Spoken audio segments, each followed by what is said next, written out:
Goeiemiddag. Ek wil met julle deel die begrafnispolis. Baie van ons het begrafnispolisse, dis een van die polisse wat die meeste verkoop in Suid-Afrika. En ek gaan met julle deur die hele proses, die mense wat nog sal wil belangstel, mense wat begrafnispolisse het, en hulle weet nie meer lekker wat gaan daar aan nie, is almal nog reg, is die polis in plek, al daai tipe goed. Ons gaan die aansoekvorm gebruik, ons gaan daardeur werk en ek gaan ook die kontrakte met julle deur.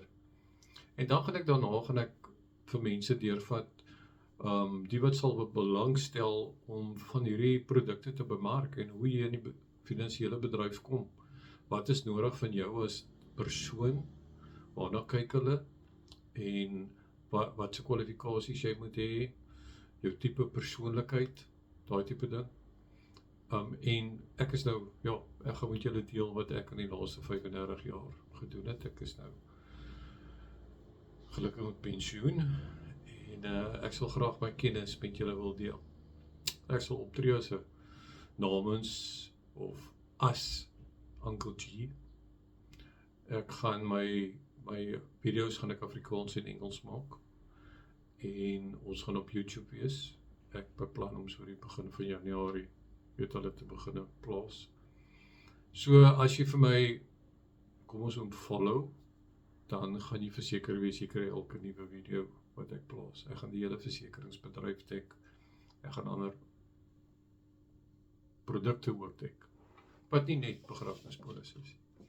Maar kom ons kyk na die begrafnispolis. Ek gaan begin daardeur dat jy staan in die oggend op en jy het 'n behoefte van 'n familielid wat siek geraak het en jy raak bekommerd weens die feit dat indien dood sal intree, daar nie genoeg kapitaal op die tafel is om 'n begrafnis te hou nie. Die redenering daarvan is altyd dat ons neem 'n begrafnispolis uit en ons plaas die bekommernis by die maatskappy en die maatskappy vra ons 'n premie per maand. So as dood intree na 'n sekere wagperiodes en al daai tipe goeders wat ons by sal kom, dan is daar kapitaal op die tafel wat jy kan 'n bydrae maak na die familielid toe, of jy dra dit geheel en al. Gewoonlik is dit die kinders wat moet bydra as dit 'n groot familie is, dan en ma en pa of dan nou die ouer persone het nie die finansiële situasie om so iets te kan bekostig nie. So kom ons begin gou by die waar koop jy so 'n produk? Waar kry jy so 'n produk? Jy kan 'n inbelsentrum, kan jou skakel en hulle gaan probeer oor die foon aan hom jou bemark. Jy kan hom by 'n agent koop van 'n makelaarsy. Face to face, met ander woorde, iemand wat voor jou sit, jy kan vir daai persoon vra en hy gaan jou vra wat eintlik die manier is waarop ons maar die meeste van die tyd besigheid doen. Jy kan dit by 'n makelaar koop. Sekere verteenwoordigers verteenwoordig 'n maatskappy, hy werk net vir een maatskappy. 'n Agent of 'n makelaar het gewoonlik meer as een maatskappy se produkte op die tafel en hy kan vir jou heel moontlik 3 maatskappye se kwotasies lewer voor jou voorsit. So dit is basies waaroor dit gaan. Die aansoeker op die vorm dan nou is jy wat die eienaar is. Jy is die eienaar van die polis, jy neem die polis uit. Sekere maatskappye verplig jou om ook dekking te hê. Ander maatskappye sê dis nie nodig dat jy enige dekking het. Jy kan net mense byvoeg wie jy wil verseker, solank hulle almal bloedverwant is, ons kom daarby. In die eerste inligting wat gesoek word is jou beroep. Hulle soek jou definitief jou selfoonnommer. As jy kan, gee 'n tweede selfoonnommer, wat baie keer word eenvoudig gesteel en kontak met die maatskappy is moeilik. Gee ook 'n e-posadres. E-posadres is baie goed, omrede korrespondensie en alles kan daarby daardeur gedoen word en e-posadresse verander ons nie sommer, hulle kan hom nie steel nie, weet hy is vas by 'n maatskappy opgelê en jy gaan al jou goeders op skrif kry. Hulle gaan jou salaris vra, want daar moet 'n bekostigbaarheidstoetsie gedoen word of die produk vir jou bekostigbaar is. Dit is deel van die krediet versekering. Met ander woorde, die krediet, kom ons sê nie versekering nie, krediet wetgewing, dat ons mag nie meer 'n huis of 'n motor aan 'n persoon bemark as hy dit nie kan bekostig nie, want dan is die fout by die verkoper. So ons gaan 'n klein paar vragies vra en kyk is dit bekostigbaar. Dan gaan jy ook op die eerste bladsy gaan jy die beneficiary hê. En 'n beneficiary is gewoonlik die persoon wat jou begrafnis as die eienaar van die polis gaan reël en jou begrawe. Dit kan 'n vriend wees, dit kan familielid wees. So jy gaan definitief die persoon, moet jy ook dan nou die, kom ons noem dit die relationship, moet jy daar neersit, waar pas hy in. Dit is altyd goed om sit sommer 'n selfoonnommer op iewers daar neer. Want gewoonlik is hy die persoon, begunstigde wat eers die maatskappy sal kontak, indien dood sou ingetree het en hy is in besit van jou doodsertifikaat. Wie kan ons almal op hierdie polis sit? Wie kan ons almal verseker? Nou hierdeur is dit maar om vir jou te help, wat groot families jy moontlik het, en mense wat jy wil verseker, wat jy voel, jy sou ja, ek wil daar my bydrae eendag maak as die persoon nie meer daarby is nie. Sekeringsmaatskappye betaal kontant uit, party wat hulle eie begrafnisondernemings het, gaan jou miskien half verplig om via hulle dan nou te begrawe, maar ander maatskappye sê, hier is die kontant op die tafel, jy reël jou eie begrafnis, by wie, deur wie, daai tipe ding. So dis ook iets om 'n gedagte te hou. Jy kan begin, jy kan 'n neef verseker, jy kan 'n niggie verseker, jy kan hulle kinders, 'n kind van 'n neef of 'n niggie verseker, jy kan jou kleinkind verseker, jy kan jou vrou verseker, of in sekere kulture kan jy jou tweede vrou verseker. Jy kan 'n pa verseker, jy kan 'n ma verseker, jy kan 'n broer verseker, jy kan 'n suster verseker, jy kan 'n seun verseker, jy kan 'n dogter verseker, jy kan 'n oom verseker, jy kan 'n tannie, 'n skoonsister, 'n swaar, 'n skoonma, 'n skoonpa, 'n lewensmaat, as jy saam bly. Jy kan 'n ex-vrou wat geskei is van jou, maar sy kyk heel moeilik na die kinders. Jy kan haar verseker. En jy kan 'n werknemer verseker. Dis iemand vir wie vir jou werk, 'n huishulp, tuinier, of ewen as jy dan nou 'n besigheid is, die mense wat vir jou werk. Elkeen moet net sy eie begunstigde beneficiary sê ek amper soos in Engels. Ja, as hy sy eie begunstigde opsit, dan jy betaal die premie en geld gaan uitbetaal. Dan moet 'n kontrak wees om vir jou 'n beneficiary te maak. 'n begunstigde. So 'n kontrak tussen jou en die huishulp moet op die tafel wees, en 'n kontrak tussen jou en die tuinier. By hierdie polis kan ons dan voordele bysit. Ons kyk na inkomste vir die familie. Indien die hooflid te sterwe kom, die eienaar van die polis, kan sy immediate familie, sy vrou, kinders, kan 'n 10% van sy dekking kry vir 6 maande by sekere maatskappye. As 'n inkomste maandeliks, net om oor daai tyd te dra, of addisionele inkomste. Ongeluksdekking beteken, indien die persone 50.000 dekking het, en hy kom te sterwe in 'n ongeluk, betaal ons 100.000 uit. Dis wat die versekeringsmaatskappye sê.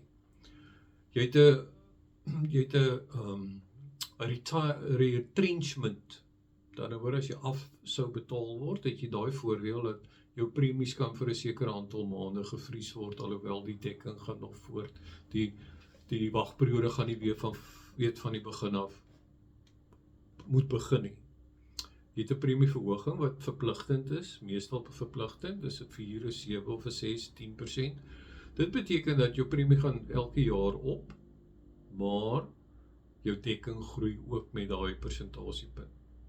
Dit is net om in tred te hou met inflasie.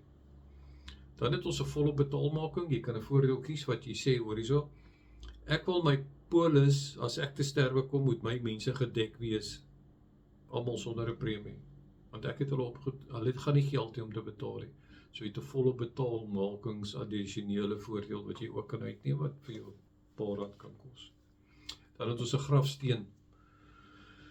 voordeel, wat beteken dat indien jy kan kies om daai voordeel te vat en dan na 'n sekere tyd, jy betaal daai voordeel elke maand en dan na 6 maande of so na die begrafnis, dan sal die voordeel uitbetaal, sodat 'n grafsteen op die graf gesit kan word.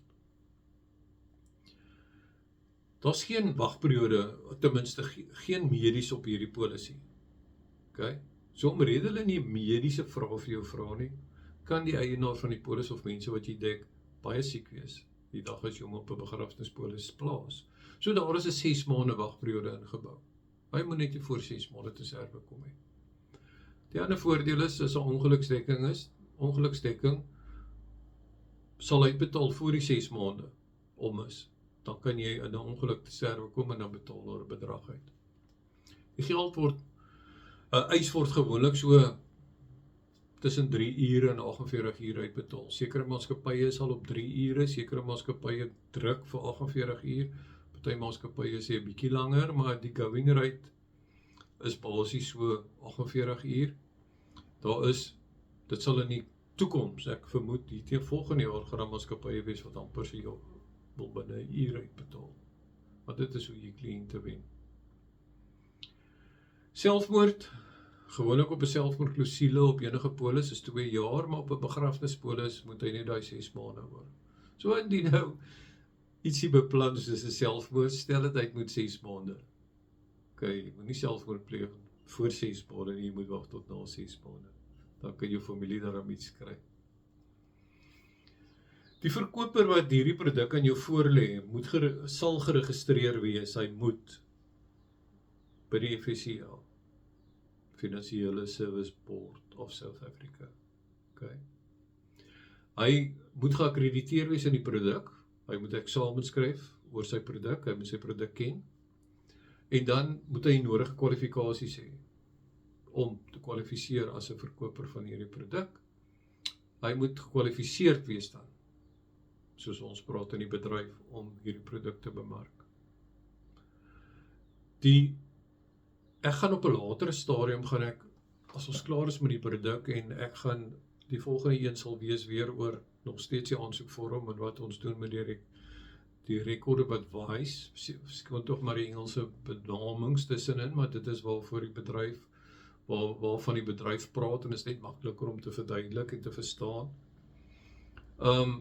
Ek gaan dit behandel, ek gaan die aansoek heeltemal kompleet behandel, en dan gaan ons oor na die kontrak toe. Die kontrak is gewoonlik iets wat die kliënt lees dit nie altyd nie. So ek sal graag wil deur die kontrak werk en dit aan u bekendstel.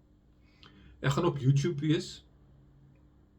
Ek sal sê, as jy my follow, soos hulle sê, dit kos niks, maar dit gaan beteken dat jy elke video wat ek gaan oplaai en gaan mentor in die bedryf se produkte, gaan jy eers kry, of jy gaan hulle altyd kry.